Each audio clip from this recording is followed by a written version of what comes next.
in life is being able to look at it in a different lens or a different perspective. And when you're bombarded with ignorance or surrounded in an environment, sometimes that gets fogged. No one's perfect. Acknowledging that you may have had different mindset at a certain time is okay. We're all here to grow. There's no right or wrong way to this thing called life, but being able to grow and move past things is a big part of it. Hey guys, it's Matt from Disarranged again. I want to caveat on what I talked about last night with mental health and making appointments. One of the most important appointments you can make is an appointment to take care of yourself and giving you some me time. Hey, whether you're married, you have kids, work a full-time job, take some time to do that one thing that replenishes your fuel, mind, body, and spirit, and do it for yourself, because you're going to have nothing left to give unless you give back to you. We'll see you Wednesday, 8 p.m.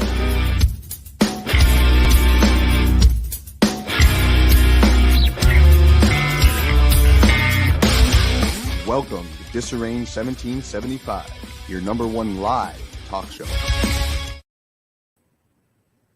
Hey, brother. Hey, brother. What's going on, buddy? How you doing? Hey, good evening. Good evening, friend. Good evening, Seth. Dude, I'm telling you, I know I keep throwing curveballs in the intro. I'm like a kid in the candy store over here when we start learning new video techniques and things that we can upload. No, it's great, and I think it allows folks to get settled and kind of get situated. And I see I have in the comment section I have an old friend from 271, Christian Morales on. Hey, thanks for joining us, Thanks Christian for joining Morales. us, brother. Appreciate it. Much appreciated. Thank you, man. Hope you come back.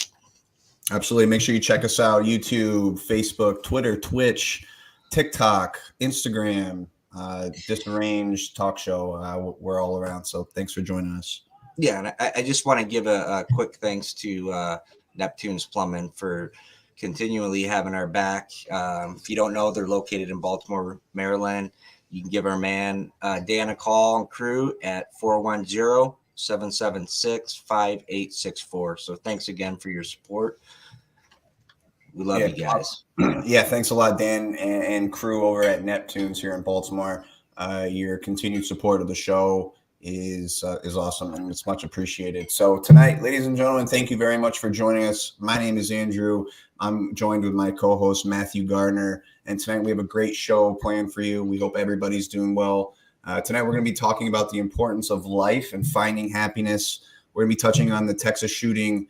And also, we're going to be talking about transitional problems with veterans, what they face, and what Disarranged's stance is on tackling those issues. You can find prior episodes of our episode on YouTube, and we're also on Spotify, Disarranged Talk Show. Finally, tonight, we're going to be finishing up with a well-deserved and well-needed buddy check. We're going to be checking in on one of our very first callers, as we haven't heard from him from his journey when he came and asked questions about his sleeping. So we're going to live call him. And if you guys have any comments or any responses to anything we're talking about, if you know, hop into the comments. We normally have a really, really good fan base.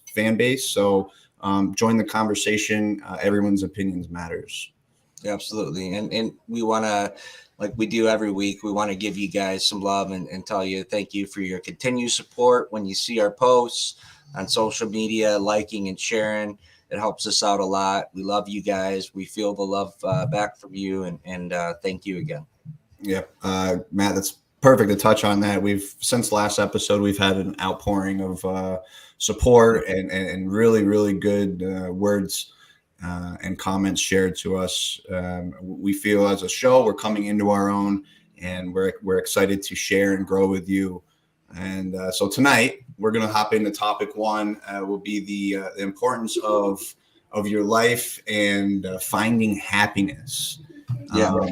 With all the craziness in the world today, I wanted to remind everybody how important their lives are and how important it is to take time for yourself. I think we've been really touching on that the last week. Life is a day-to-day experience, and tomorrow's never guaranteed. If you're listening right now, whether it's right now live or you've uploaded us later on, we want you to know that you are a person, you're meaningful, and it's very important that you are here on this earth with us. I believe one of the greatest things, Matt, is if we as humans can just find the reason why we're here, I believe that would help set a lot of people free. And I hope during this journey we can open that door for some people. Yeah, I think, and I think this will tie into the transitional thing too, Andrew. I think a lot of veterans have a hard time finding that purpose, right, when they get out. And you spoke very, very well about it last week, and kind of how you've closed the door on one thing and walked through the door on another. And just from a veteran's point of view, coming through and transitioning and not knowing what it is, that makes you happy, not knowing where to find that happiness. It's tough. It can be tough. Well, as I said last week, it was a scary feeling thinking you were only going to be really good at one thing. I've talked to you and I've talked to other of our veteran friends, and I've stated that, I don't want to be 90 years old on my deathbed looking back at my life thinking that 4 years were the best time that I had, and I learned the most about myself, and I thrived, and I was happy, and everything that I struggle with out here in the civilian world never existed, right? So it's important for me to try to find something outside of all that, and I would hope that every person out here in terms of that are on their own journey of finding happiness, think that's important. Yeah, no, I mean, and it's a journey. I think that's like the key word to all of it. It's a journey. It's, there's maybe times where there's nothing there, right? Like, right. We've talked so many times, man, and it's like, you got to fake it till you make it sometimes, right? Like, you get overloaded too when that happens. Yeah, well, yeah, it's just it's the day to day, man. It's the day to day. You have all your things you're doing every day, your work, family, whatever it is. I mean, if you're married with kids, it's the day to day. Yeah. So you're already overloaded with that. And then, trying to find, like I said, in that little piece that you played before, trying to find that little bit of time, right, for yourself. You know what I mean? And that's so important.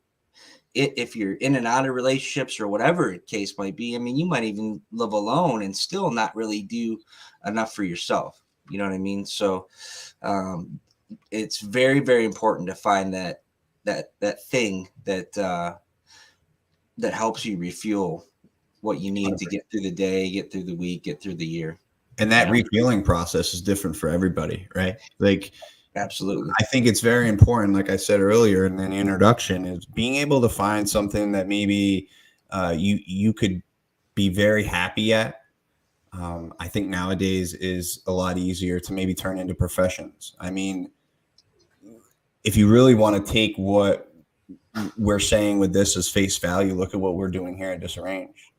We took an idea last year, the latter part of last year, and just kind of turned the cameras on, right? And we've evolved pretty well to episode 25. So in this necessarily, we weren't looking for this as we didn't do this because it was a good time. We did this because we saw value in it, right? And we had no plan other than turning the cameras on, trying to build a network and grow with our community as we have. Yeah. 100%. So with that being said, I want to encourage people to really try to focus on trying to find a couple of things that they like doing. If they have to work that job that they don't like for now, that's fine. But make sure you focus on and at least try to find something you really, really enjoy in life. Life is very precious. It's very short. I woke up this morning. We had, I won't share the family's name or anything, but I worked with this gentleman. He's 38 years old, was going to take his son to baseball practice yesterday and had a heart attack. 38 years old. So when I found that out, right, and then now all of a sudden we're looking at how we were going to plan the show for tonight, I was like, my God, it kind of all rolls into this, man. Life is very short, and it's important for you guys, everyone out there, veteran, non-veteran, to try to find something that can find them happiness. Yeah, I think that I don't know how many times you said it. Like you just don't know. You never know when that time's going to come. None of us know. And the importance of, loving the ones that you love, loving on them, and taking advantage of every moment that you have, taking advantage of every opportunity that you have. What they say in the military, never miss an opportunity to eat, sleep, and go to the bathroom. Yeah, eat, sleep, go to the bathroom. So, I mean, you transfer that to whatever whatever in your life. Never miss the opportunity to give your loved ones a hug, tell them you love them, have some laughs, a genuine smile with your kids, and, go see your parents, all those things. I mean, we miss that time. I think about that all the time. Like, man, I should go see, my parents more. And, you just always feel like you have more time, and we don't, and we don't know. And that's, like, it's unfortunate your friend, or your coworker, that happened. You just don't know, man. It's too young. Let me ask you this, Matt. You got out a little bit after me. You spent a little bit more time when you were transitioning out. Now you were in a completely different situation. You had a family. Were you thinking about what was going to be making you happy? No. What the main thing on my mind was being able to pay bills and put food on the table. And so, and I think, I mean, I don't want to get into the man and woman role, you know what I mean? But I think as a man and as a father or as a husband, that's your natural thought, right? Is you're I mean, women are caretakers too. I don't want to downplay that. I'm saying in my mind, it was important. That's what you stress about, like, how am I going to put food on the table? Thankfully, I still have my insurance and got retired and all that stuff. So there was a lot of things that were taken care of for me from the government, and that's fantastic. But there's a lot of guys the guys and gals that get out that none of that's taken care of, and we'll talk about that in transitioning, where you just don't know how you're going to pay your health insurance, pay for this and pay for that, all the things the military takes care of. So, but yes, for me, yes, it was great. It was natural. That's what I was worried about. There's no thought of like what makes me happy. So when did you realize, like, were you able to breathe and be like, holy crap, like I'm done with that life. Like but when did the high wear off for you? When did I realize that I was done with the military? Yeah, like when for me, my terminal leave, I still felt after 30 days I was headed back. You know what I'm saying? Like it took me a few months to realize, like, wow, like I really don't have to go back. Yeah. Did you ever have that? Did you ever have that moment? I don't know if I had like a pronounced moment like that. Right. I was fortunate enough to have a retirement ceremony, but even that was kind of surreal.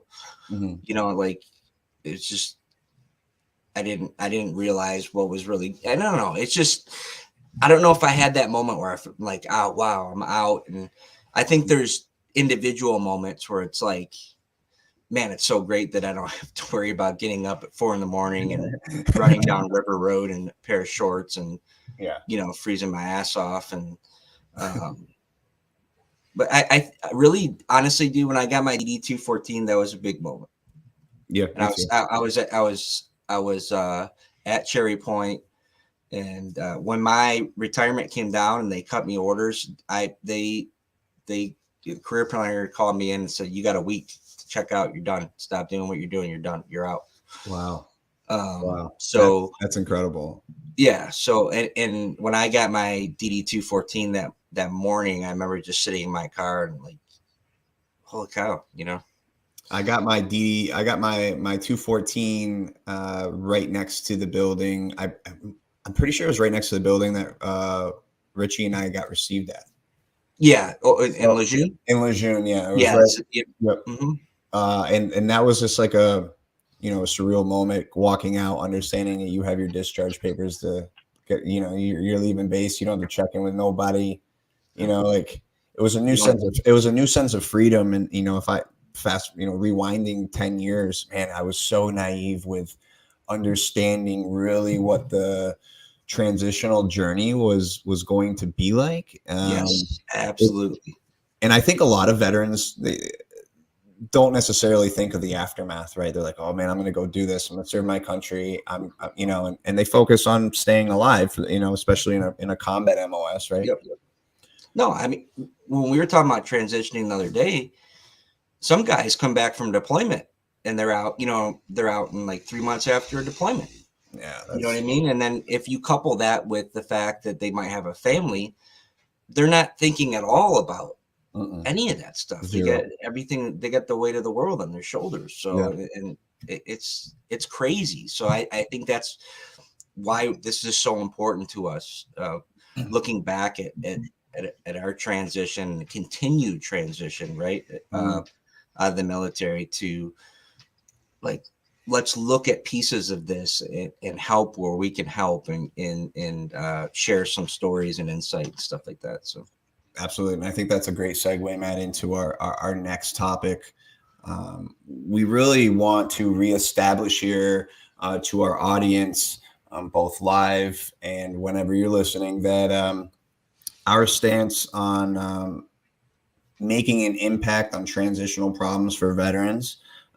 We're very committed on figuring out a way to help you, our audience, the veteran audience, to transition at a maybe slower, more controllable pace, and start to break down each level of struggle to, maybe just help with the translation, I guess is what I'm trying to say.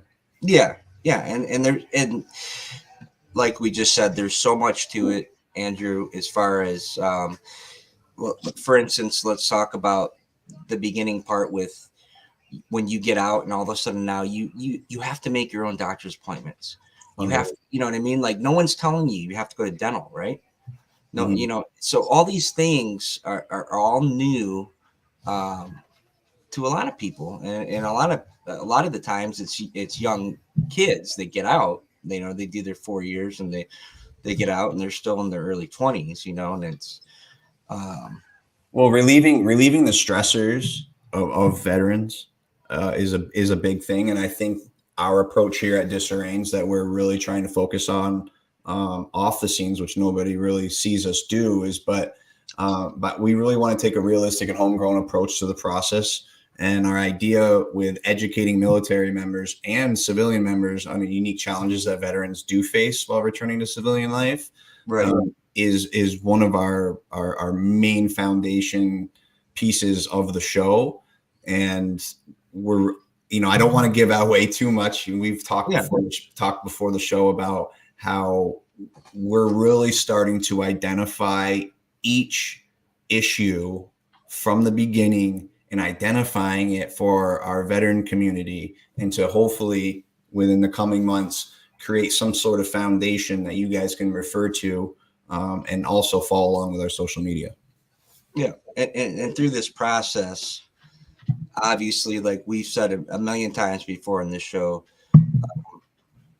our 100% transparency and everything, the sole purpose of us being here is to share what we've gone through, what we're going through, and engage with everybody else that's out there so we can create this community and help each other, so well said. Yeah. I also want to, so with that being said, we said from the beginning that we are a network where we are built off our audience. So if we have any veterans out there that are listening right now, whether we're on Instagram right here, and we're on 4 different platforms. There it is. Platforms: Facebook, YouTube, Twitter, and Twitch. Drop a comment if you're a veteran or a family member of a veteran. Drop a comment and let us know some of the issues that you've seen, maybe experienced, and maybe have lived through, that you can give us some insight where maybe we haven't experienced it or haven't heard a story about it. So when we go ahead and finalize our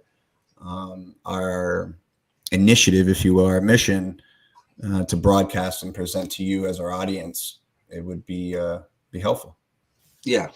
And each experience is unique, right? 100%. You could have a veteran that's married, and then so you have what he's going through, what his wife's going through, what his children are going through, or you have a veteran that's single, and so what he's going through, what his parents went through. Every experience is unique, and it's different, and there's different looks on every side. So it's complex, to say the least. When I first got out, I remember how fast everything was, and I didn't mind it. But it was like that. In artillery, we prided ourselves on controlled chaos. But like as soon as you got out in the civilian world, it was a little uncontrolled. But It's very uncontrolled. Yeah. You could feel like you were kind of in control of certain things. Mm-hmm. If you kept moving in a certain manner, then you could feel a little bit in control. But I think the longer that I've been out, and I slowly started realizing how little control I had over certain things, in the civilian world, it started hitting me like a ton of bricks, Yeah. And 10-year transition has been a long time, so I'm looking forward to really like taking it slow and breaking it down for you guys, and having us share our experiences. Because Matt, we had, two very different experiences in terms of separation. Yep. You have a little bit more time of service, but also the separation, and you had a family and everything, and a completely different, personal mission. Yeah. Oh yeah. Like I said, it looks different to everybody. Every experience is unique. So, you brought something up. You said something the other day when we were talking about this planning for the show. You said, I was like, yeah, man, something about civilian life and like losing discipline. And you're like, oh yeah. And you always got to remember that old you, that piece of shit. He rears his head up there every now and then too. And I'm like, when you said that, I was like, I know I do. That's funny. You're right, because I've said that from the beginning. I feel like some people, veterans, when they get out of the military and they get out of that structure and they get out of that mindset, I think some of them go right back to like as if they weren't ever trained or ever had discipline. Some of us, it's just more of a slow decline back to some of us, it's like a free fall, right? Yeah. Like that old you before the military is waiting right at freaking IPAC for you to walk out the door. It's like, dude, as soon as your car leaves base, it's game over. You turn right into a shitbag. But no, I mean that's, and I say that because it's like, you get these great tools. You do get good tools from the military as far as like, organization and being assertive and being confident and all this stuff, doing the right thing, whatever the case might be. You know what I mean? Like you learn all this great stuff, and then it's like you're not there all of a sudden, and now it's like, wow, you get the efforts are back, and I mean, it happens. So, but some people never do. We talked about the other day, there's guys that get out and they still 45-degree sheets. Yeah. The whole nine. Gig line. Yeah. My gig line's always tight. I just want everyone to know that. So, yeah. But you said something, man, I wanted to touch on, talking about translating. That's one word we didn't say earlier about, when we put all this and compile this together, we do want to translate and decipher what you experience in the military and what's going on out here in the civilian world. I think, between both of us, Matt, we have 16 or 17 years of separation. And I think that we have very good insight both on both fronts, the family front and the individual getting out of the military. Yeah. Well, we got a comment from Parson here. That was oh yeah, Jay Parson, what's going on, brother? It's great to see you on here. Great to see you, Parson. Yeah, he's said, especially if you go home, you go back to the same place, you have the same friends, and I guess, yeah, you would feel different, but it's so easy just to be like, okay, you Yeah. know. Well, fuck it. You know, the thing is, too, you miss those things. Parson, thank you very much for your comment. You miss those things, right? So, like I said, on terminal leave, right? You can go back for 30 days, right? And all of that when you first get back home is things you miss. I missed it when I didn't, I didn't go right home out of the military, right? I didn't move home until I was almost, I was like 8 years out before I actually moved back home. But even then, again, that far out, I was still kind of like, hey, I'd go around and be like, oh man, it feels good drinking beers in the woods at 12 o'clock in the afternoon on a Wednesday, hanging out with those type of people, right? But I missed that because it was so unfamiliar the last X amount of years of all the structure, and I hadn't been a part of it. But then you get into what we talked about the other day, is where there's a disconnect between you and the civilians you're around, right? 100%. Your personality. So it's not just your personality, but if you've been in a combat, anything like that, you're changed forever, right? Yes. So it's rarely the same person going home. You're a different person. So trying to be able to relate with those people can be a difficult task at times too, right? Or even your parents, your spouse. Connecting in general. I mean, Yeah.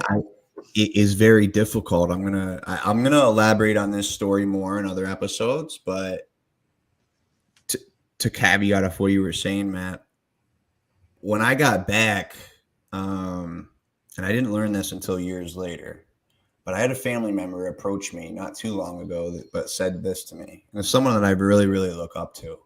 And he said to me, it was a different Andrew that I saw every time I saw you in the military and post-military.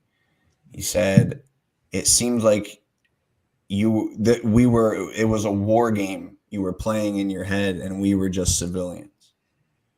He goes, every time I saw you, I felt that. And dude, that hit me like a ton of bricks because I look up to this person.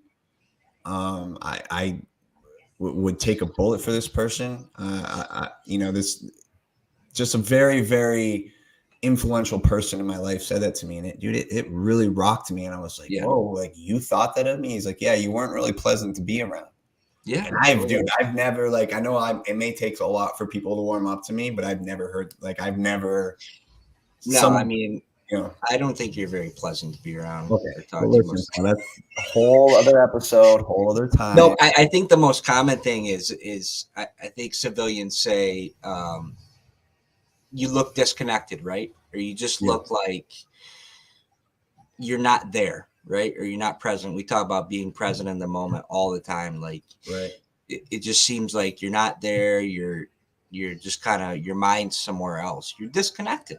Mm-hmm. You know what I mean? Like things that were important to you before, they're not important to you now. You know what I mean?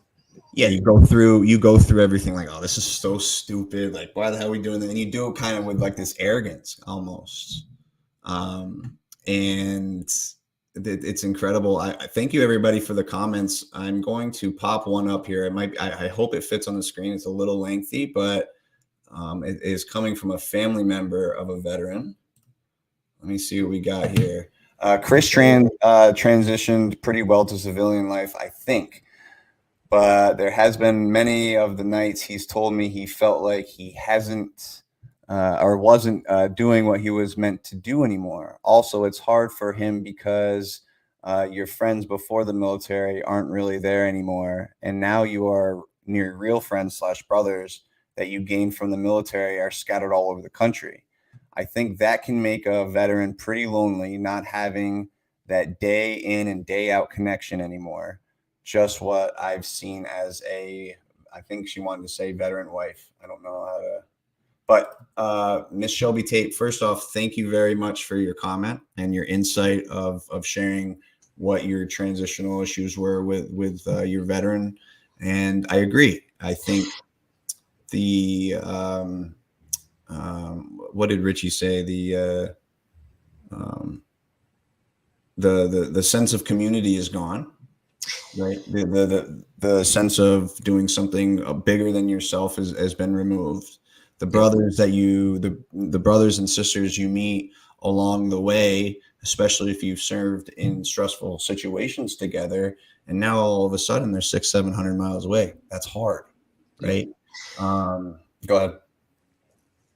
No, I because we've talked about this is another base foundation of Disarranged. I was at a graduation party this weekend, and my uncle was asking me about, like, what's it about? And I said, me and my buddy Andrew, we're like, why we're in these combat situations. We have each other's lives in each other's hands, and we're,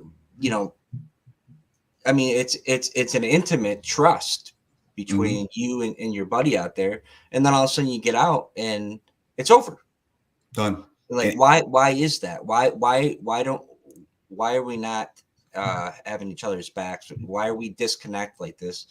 We need to recreate. We need to get this community back together so we can have each other's six. You know what I mean? And I completely agree. And with that being said, now that Matt, that we've committed to this civilian life, it is very, very important. And another foundation block of our show is to explain this process to civilians. And many civilians are going to be able to relate with certain stressors that veterans go through in the transition from a high-strung traumatic environment to a everyday civilian life. As we said from the beginning, we want to connect with the civilian audience also, because everybody has a story. Everybody. Just because Matt and I are veterans and we're going to be talking about mental health. I think my mom said it on here. Things that you're touching on, civilians can benefit from. Absolutely. And I think that is our unique space, and what our value add is to our audience is that we're able to cross bridges that I don't think have ever been crossed, in terms of trying to take our unique way of presenting and our unique way of translating these issues that veterans go through. I really do think that we are going to be able to be very good storytellers for our civilian audience, because if they can understand that moment of 214 and leaving base and then understanding what you're coming into, I think there's going to be more understanding all around. And I'm almost going to guarantee that I think a lot of people, especially in civilians side, that have had crazy lives and traumatic lives, are going to be able to relate more with a veteran than feel that they're completely disconnected from us. Yeah. But to Mrs. Tate's point, that's what we're hoping to establish here is, Chris isn't in the Marine Corps anymore, right? Right. And he doesn't have, but he has this now. We have our Disarranged family that we meet every week, and we can tell stories and we can dump on each other, and that's how many times I call you, Matt, in a week, or you call me. I mean, one day we're gonna have to film it and plan it, because we just go off on each other, and then all of a sudden, like 2 minutes goes by, and I'm sorry, but I just needed to. Hey, but it's okay, And you and I have established in that. Man, we've always had that, but since we started this show, I think you and I strongly rely on each other to answer that phone on the other end when we need to vent and we need to get it off our chest. And I don't think either one of us take it personally, right? Sometimes you just need, like, it's just like, dude, I just need to let go of this crap, and like, okay. And that's Parson that's got another comment here, but I don't know if it's going to cover. Yeah, I've seen one person from Romeo since I got out. I did have a chance to see Gardner after I left Romeo, but he's the only way I've been able to keep in touch through playing video games. Yeah, and Trevor, that's exactly when me and Turner used to talk all the time. That was exactly what we said. It's like, let's let's reconnect, man. Mhm. Let's have a place where we can all get together again and share the life struggles, or share funny stories or whatever the case is, and have something to look forward to. And there's no reason after you share those bonds that it should be, It should completely. stop. Yeah, Yeah. it shouldn't stop just because your service is ended, your enlistment is done, whatever you want to call it. Right. Um, it's so great. I haven't seen his name in so long. It's just Yeah, it's awesome. to see him pop up. This is what it's about. And Absolutely awesome. we want to forward this opportunity to everybody. So it's just cool, man. That's why we're here. We're going to be here. We're going to create a network of people that's very, very unique to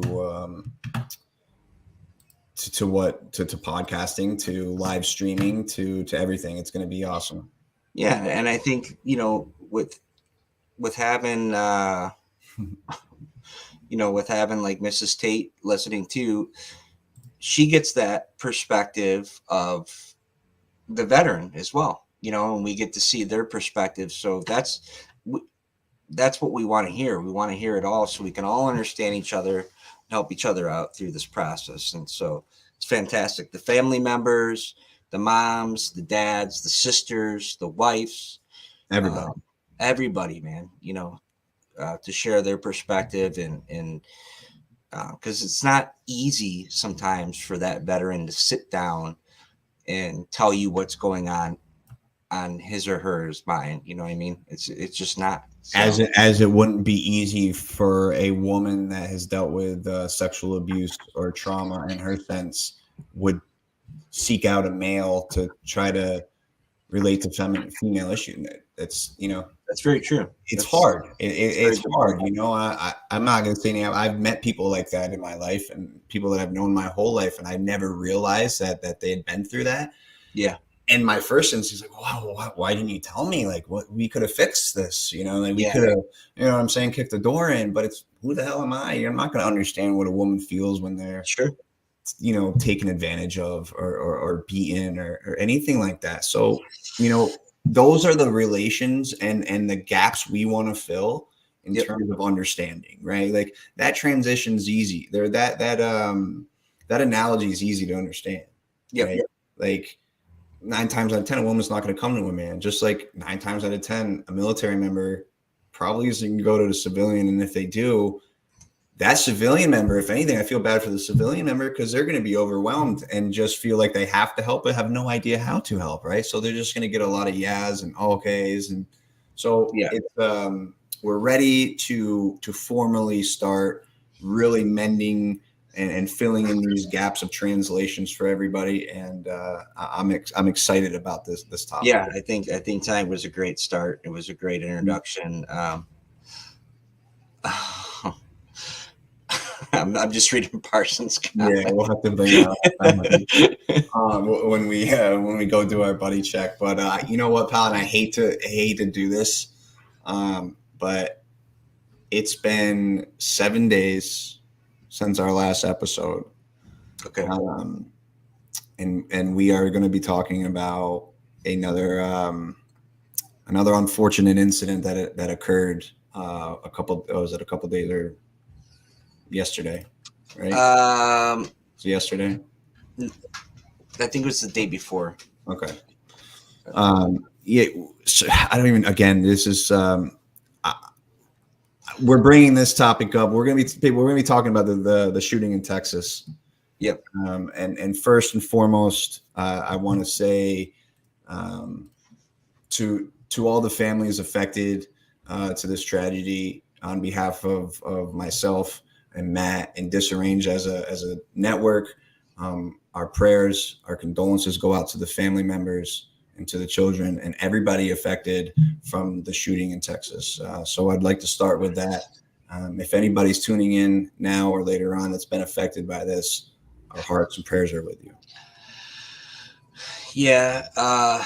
So where do we begin, bud? I mean, it's. I don't know. We talked. Unfortunately, we talked last week. This is so hard, man, because there's children involved, and not that there's devalued life in. Oh, your mom said yesterday. Okay, so not that there's devalued life in an older person, but Kids are just so innocent. Kids are innocent. They're God, innocent victims, and it's. I don't know how to like formulate my thoughts because And- I'm more of the person that wears my emotions right in my sleeves. We've established this. You're probably you're more of the logical thinker and processor. This just blows my mind. I don't know. I mean, we looked at, okay, so it's another young guy, and we're not even going to give him the credit to say his name, but he's a young man who just turned 18. Yep. He went out and purchased a AR-15. And he shot his grandmother in the face. And then apparently texted one of his friends and said, "I'm going to go shoot up a school."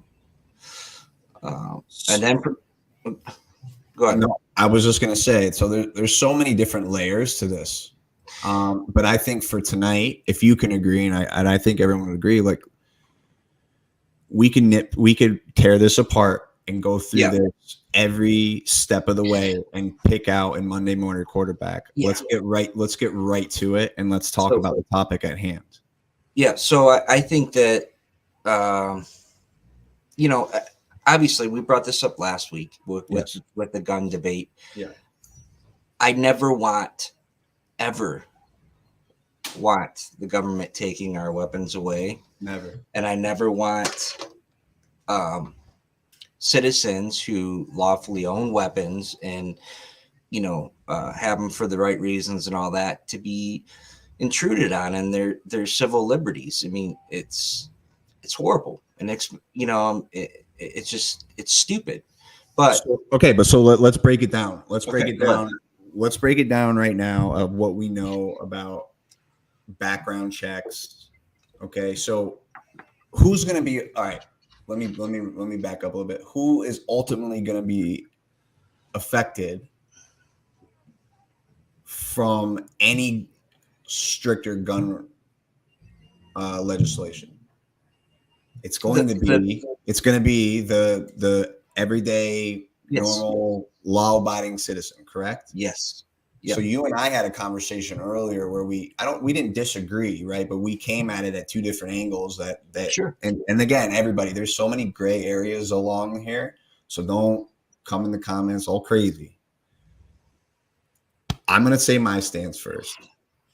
I want you to give your point too. And when we talked about it earlier, I thought it was great because we went back and forth, right? Yeah.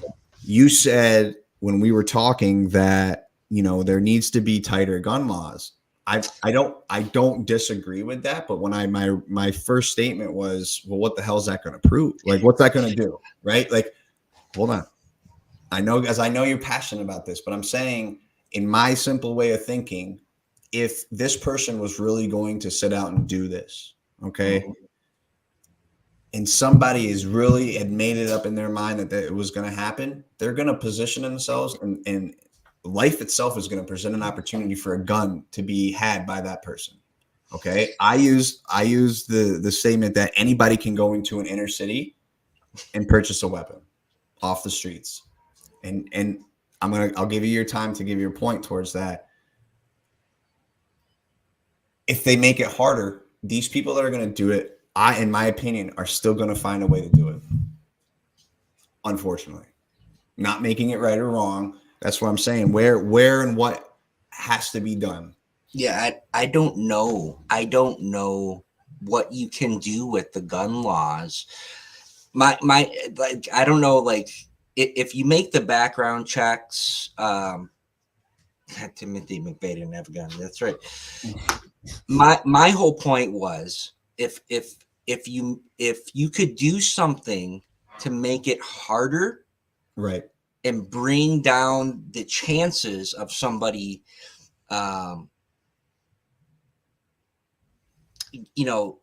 bring down the chance of somebody getting that gun, then why not? But I don't have the perfect answer. I don't know how you tighten those laws. Do you make the background checks take longer? And you say like the inner city thing, like, yeah, in theory, yes. If someone wants to get a gun or someone wants to do this, they can. But Right. but it's a whole hell of a lot easier to go purchase one legally if you can get one that day, rather than if I have to go down to Detroit and start asking people for a weapon to purchase one. That's probably going to deter certain people. But I agree too. They're going to find a way, dude. Yeah. I don't know. There's no perfect answer. I think tightening the laws tighten them. If you're a law-abiding citizen, but I don't know. That's the thing. I don't know how you tighten them. Do you make the Right. background check longer? I don't know. Because this guy who purchased that AR-15 had no mental health history, no Right. history at all. He was an 18-year-old legally as It's an gonna adult. come. Listen, I respect what you're saying. Here's my opinion. Something's gonna come out. The grandmother survived. Oh, I'm sure. Yeah, I'm sure. Dude, there's gonna tons be, of, but okay, so there's gonna be. Listen, like I said, this is so open-ended on both sides. yeah. I mean, we could sit here and debate on this topic right now and come up to some sort of, and then all of a sudden the grandma's going to open up her mouth. Yeah. And then we're going to be like, well, why didn't you say something about this? And why didn't you do this? And now that's a whole other social issue and topic that we have to be concerned about. Here's a comment that now this is specifically about school shootings, and this is a great point. Okay. Maybe raising the age. So you're a little bit more mature to buy a gun, right? A lot of the school shootings are committed by younger people, if not people that are in that school, right? The Oxford shooting that was 10 minutes up the road from me, the kid was in that school. So that could be something. What I said to you this morning is like, there just needs to be a conversation, and I don't have the perfect answer. I think there needs to be parties from every aspect get together and talk through this and figure out something. You know what I mean? Yeah, it does start with a conversation, and I want to add. I want to throw another comment up here. Should we arm school officials with weapons? There were 2 officers there with weapons that got killed. Yeah, this kid engaged. There was 2 officers there that were armed. Yep. That this kid engaged and got past. So I mean, now the firepower was different. You have you got pistols versus an AR. Yep. And then it took an hour for tactical support to show up. An hour is a long time to be running in a building with innocent people. Yeah. So no, there's no answer for this, right? I've never really even thought about, to Mac Lahaney's point, I never really thought about maybe raising the age. Yeah, I think that's a good point. I mean, 21. I mean, if anything, let's lower the drinking age and raise everything else, right? Like, yeah. By the time I've heard this argument before, kind of go off topic a little bit, but why is it that we're learning in our culture, we learn how to drive a car before we learn the effects of alcohol? So then once alcohol is introduced, you already have this confidence. Well, I already know how to drive. Yeah, right. I'll be fine. So yeah. What if you reverse those roles and say at like 16, you were allowed to have a couple beers and start understanding the effects of alcohol? I'm getting looks. Understanding the effects of alcohol. Okay. Are we going to be talking about medically? It's probably not the best for the development of people. Wow. Yeah, I get it. I do. I think that out of this conversation, in talking about school shootings specifically, I think a valid point would be raising the age. Yeah, I think. Yeah. But then you got the kid, the Sandy Hook kid. They took weapons right from the parents. That's what I'm saying, man. And then that kid that was up in Oxford, his parents bought him the gun, and he was 14 years old.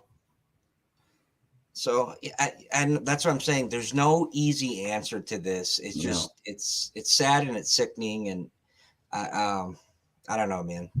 What if McDonough's gonna hate this one? If he's still on. He's still here. McDonough's here. What if they put one of those? They put tracking devices in all the guns. So if they got into within a school perimeter.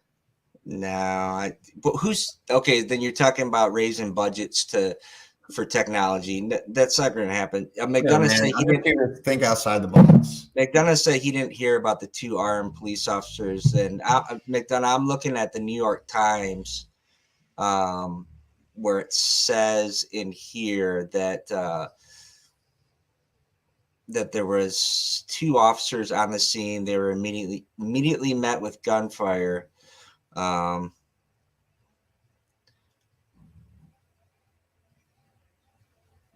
You're reading that right now? Yeah, there's 2 officers on the scene there, and then he shot both officers. That's what the New York Times says. So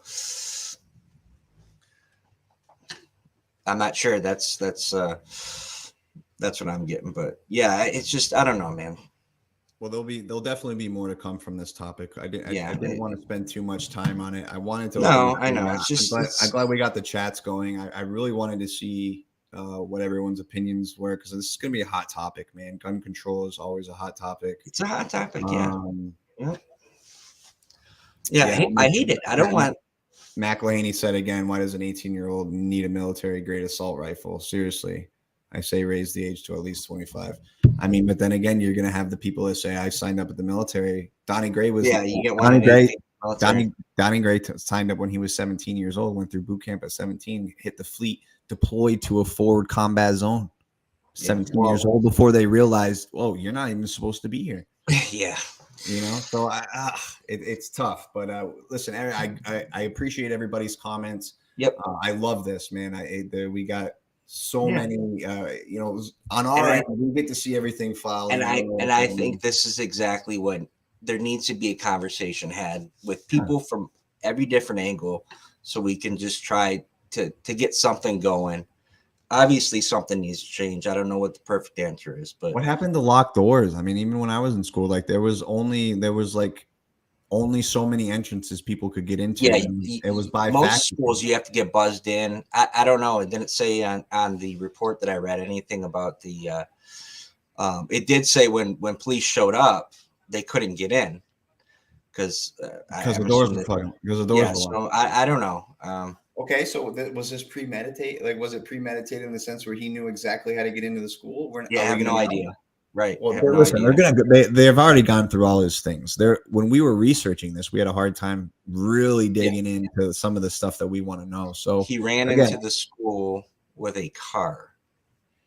That's what Glenda says. Oh, so he rammed it. So that's how he got in. Okay. Well, there you go. Yes. So all right. Well, let's get away from that topic.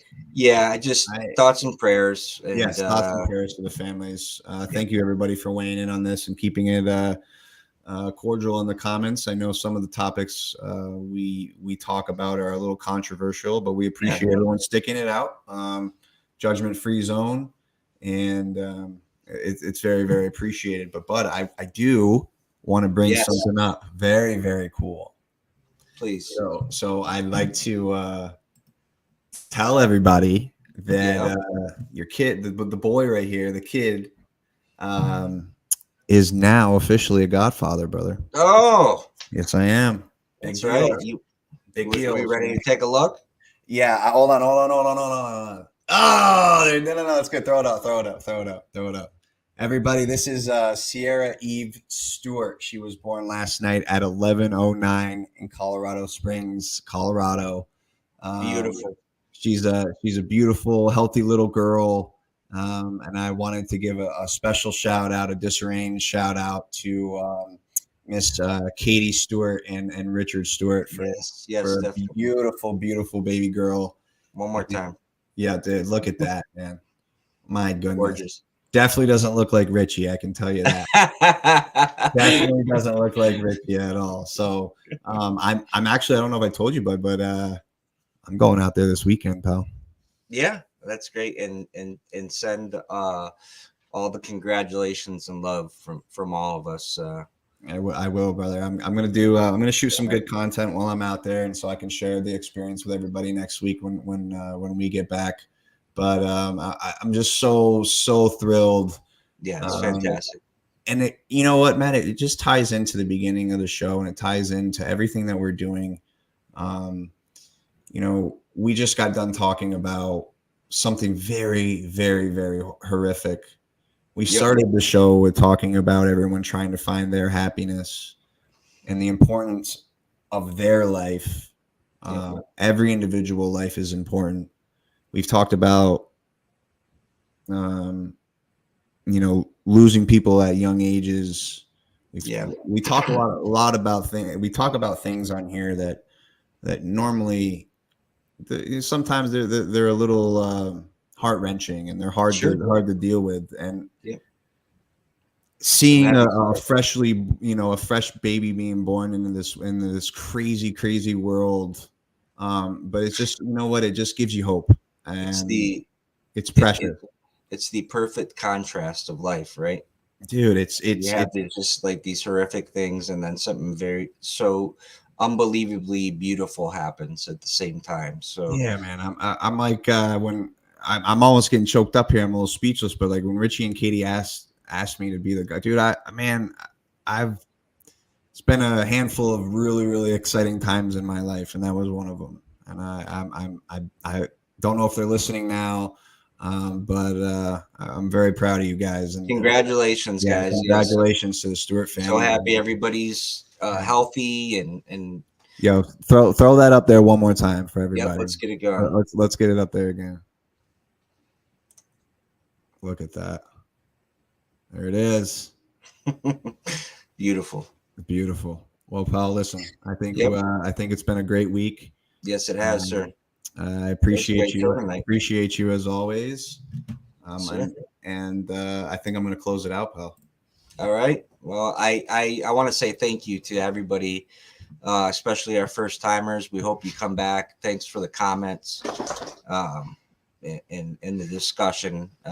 We'll continue to have them, and we appreciate everybody's feedback. So we love you guys. Yeah, absolutely. And so everybody, I thank you again for being with us every single week and trusting in us to build this network and be creative and make mistakes and throw things at you. Tonight, we really want you to focus on yourself. Have that conversation with yourself, figure out what makes you really, really happy, and try to pursue something on that, whether it's a hobby or whether you turn it into your career. This life isn't guaranteed tomorrow. So please do something that's fulfilling to you, and I think it will start setting you free. We're going to be back next week with a great episode, 8 p.m. right here, YouTube, Facebook, Twitter, and Twitch, and also on Instagram. Until then, everybody, Matt and I are going to see you next time. Peace, everybody. Have a great night.